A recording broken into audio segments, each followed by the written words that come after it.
This is Mark Krause, and I'm the director of the Wildewood Academy at Wildewood Christian Church. This is just a little PowerPoint to give you answers if you're interested in becoming part of the Academy.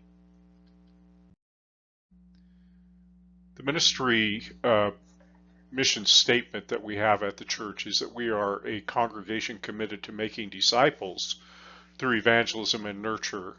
And we really see the Wildewood Academy as a way that this is being lived out in helping our people have more skills to do ministry to become better disciples.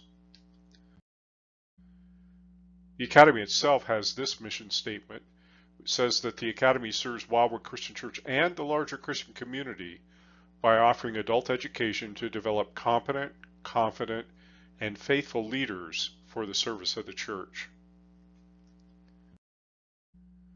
So our key verse that we tie everything to is from Ephesians, the 4th chapter, where Paul talks about ministry in the church, and he says, we are called to equip God's people, train them, give them tools, equip God's people for works of service or works of ministry with this purpose, to build up the body of Christ. So we are trying to get people who can gain skills, gain knowledge that will give them an opportunity to be more useful for the church at large. So I have a series of 6 kind of what I call clarifying questions that might help you. You might have some of the same questions. First, what are the admission requirements to be a student in the Academy? Well, they're a little bit flexible, but we look for somebody at least age 17, and this makes it possible for maybe somebody that's doing a homeschool program in their senior year. They could be part of the Academy. We haven't had anybody do that yet, but that is a possibility. We have a little application form that's done online, 2 little essays, just a paragraph or so. We like to see people have already taken the Discover Wildewood and Membership Matters classes that Robin Ziegenfuss teaches, and he's going to be teaching those again this summer of 2025. And the reason for that, it's not a requirement necessarily, but he covers things there that we're going to kind of assume that you have as you come to the Academy, and they would be things that we wouldn't necessarily cover. We do a checkoff by the admissions committee and try to get back to people right away, and the application can be found at our website, wildewoodacademy.com, and you can do it online, or I can provide a paper copy for you. Second question, what are the requirements to receive the Wildewood Academy Certificate of Ministry? Now, not everybody receives this, but this is what really the big enchilada is in the Academy. And all people who are going to receive this must complete 6 Wildewood Academy seminars, meaning you have to attend 6 of the seminars. We do 3 of those a year, sometimes 4, but usually 3. And then you have to complete 4 Academy classes in the area that you have chosen, either church leader or lay counselor courses. I'll talk more about those in a minute. And then everybody completes the 4 Bible and theology courses, and I'll talk more about those in a minute too. So what's the design and the sequence of the program? How does it work? Well, the Wildewood Academy classes are on Thursday nights or on Monday nights. Thursday night is kind of the church leader track. Monday night, the lay counselor track. This year, those who want to just do Bible and theology, that would be on Monday night. And we use a program called Canvas, an online program, as a learning platform. And we use Canvas to give assignments and to submit assignments. It can be a host for video lectures that we do, and also for various discussion threads that we do during the week. So what's the cost of the program? Well, basically the courses cost $150 each, and we give a lot of discounts. Usually the first course that you take, we give a 50% discount. If you have a married couple and they're both in the academy at the same time, one of them would be half price. And I think we've had 3 married couples that have gone through together.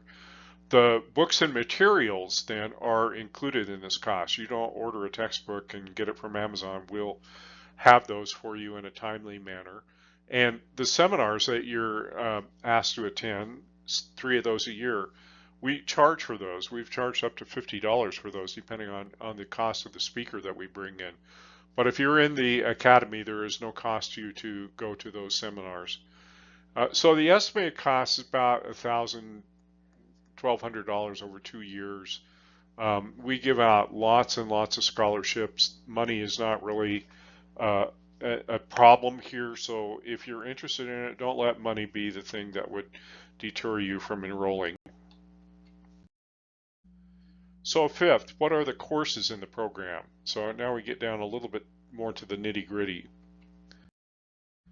So the 4 Bible theology courses that everybody takes, whether you're just doing the 1-year Bible theology track, or you're doing counseling or church leader, you'll all take all 4 of these classes. That'd be Old Testament survey, New Testament survey, a class in biblical interpretation, and then a class in theology. And I teach most of those. I'm not there every week, so we do have some substitute teachers once in a while, but that's kind of our meat and potatoes of the whole program. If you're in the church leader track, then there's a year in which you take leadership courses, and that includes personal evaluation. This is a course where we do some inventories like Enneagram or Strengths Finder, and I think we do 5 of those and try to get to understand what our aptitudes, our weaknesses, skills might be in ministry.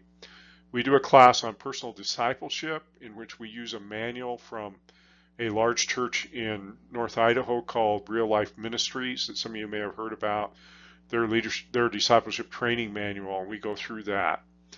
Then we have a class in leadership skills. How can I be a better leader? What are things that I can do to help?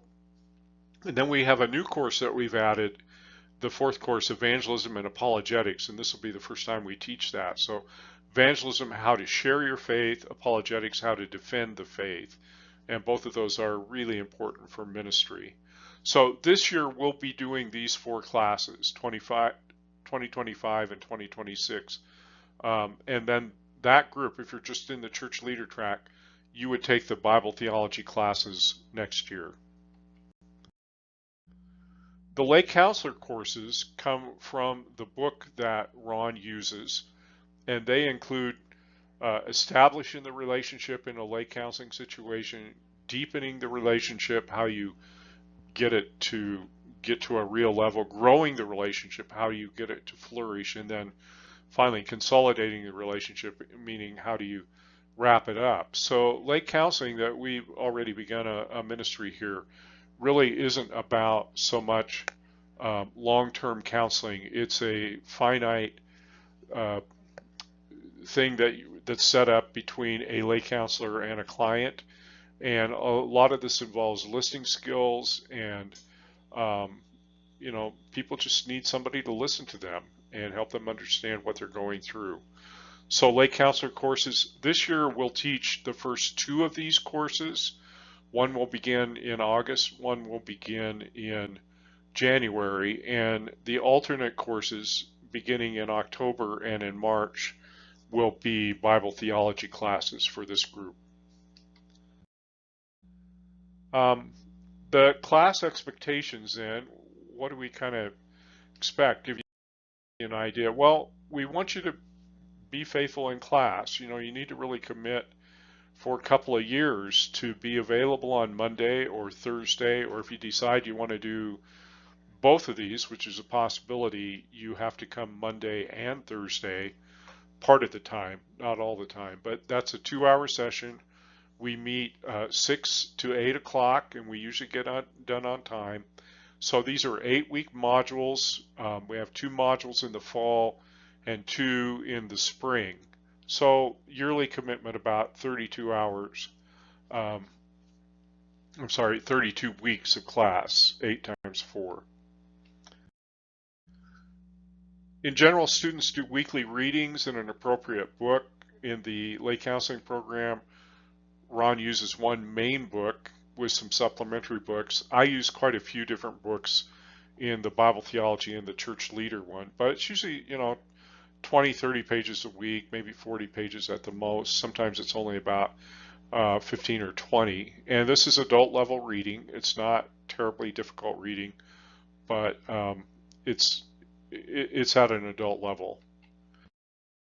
And then students may be asked to watch 1 or 2 online videos per week before class. And I do that especially in the Bible theology classes. A lot of these are videos that I have produced, and sometimes for other institutions, and they're branded differently. But those are going to be 10, 12, maybe 15 minutes long. And students do a weekly report then, especially for me, on the reading and watching that they did. How much of it did you do? Most students, 100%. I did all the reading. I watched both the videos. And then one thing you learned from these assignments, and then one question the student might have about the material. So what would you like more information about? And I try to look at especially those right before class on Thursday and see what we need to talk about in class to clarify some things. And then finally, there's usually one written assignment per module. We don't do a lot of testing. I do little exams in a couple of the classes I teach, but they're based on quizzes that we do every week, and you get 2-3 times, you get at least twice to go through a quiz and take it and take the highest score. So usually students are pretty ready for that exam if we do that. So kind of to wrap up here, this is an example of what Canvas looks like. Canvas is the largest online platform in the world. If you've taken online courses somewhere at community college or something, it's very likely you might have used Canvas. I think both the high schools here in Papillion and La Vista use Canvas as a platform. So Canvas allows us to host videos. It allows us to give assignments, and you can submit your assignments through Canvas. I prefer to use it on my laptop. That's what the screenshot is from. But there is a mobile Canvas that you can use on your phone, and pretty much most of the assignments you can do right on your phone, and that works pretty well. So this is like the splash page or the home page of a course that we taught a couple years ago in Christian theology. If we get into what some of the assignments are for session 1, here's what we had. We're using a book called Core Christianity, read 8 pages, and then a couple of videos that I'd recorded on why I am a Christian. I mentioned here I did this for a class at St. Louis Christian College some years ago, but I'll probably redo those and rebrand those. So when you're done, you give me a percentage of how much you did, and sentence of learnings, and then a sentence on a question. And you could submit those right through Canvas, even on your phone. You can type in all of that information on your phone if you're good at phone stuff, which I am not. Well, that's kind of how the Academy works. We have some more information on the website, and you can email me if you would like to. I would be glad to answer any questions you might have. Thank you very much.